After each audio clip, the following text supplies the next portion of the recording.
او په توبه باندې خو یقینا الله په خوشحالي حدیث کې دا مضمون دی چې نبی رسول الله فرمایي الله تعالی د بنده په توبه دومره خوشحالي لکه یو سړی دی او دغه سره سورلي د اس یو او په دشته کې روان دی او په هغه سورلۍ کې د سره مطلب خوراک او څښاک توکي وي او دلته یو ځای کې په دشته کې د ونې لاندې سر کېږدي چې راوچت شي سورلۍ ته مې تښتېدلی او د خوراکي د خوراک او د څښاک توکي ځان سره ځړولي وړي او دا سړی راپاڅېږي او ډېر سخت خفه شي چې دا څه وشو دې دشته کې اوس خوراک څښاک نشته او سورلي مې رانه ورکه ده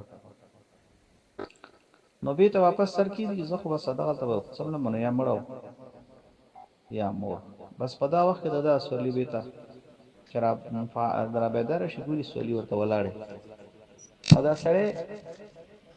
دومره خوشحاله شي د دې سورلۍ په پیدا کېدو چې د خولې نه ولټه الفاظ ووځي او ووایي چې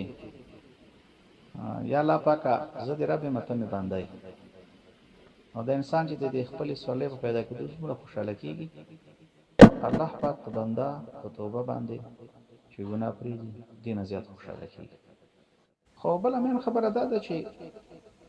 د توبې ایستلو الله پاک ته څه فایده نشته فایده خو انسان ته ذاتي خپله ده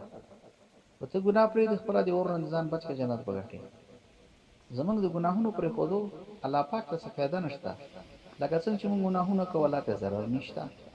ته جدا مسله ده چې الله تعالی د انسان په نافرمانۍ خفه کېږي او په نیکۍ خوشحالېږي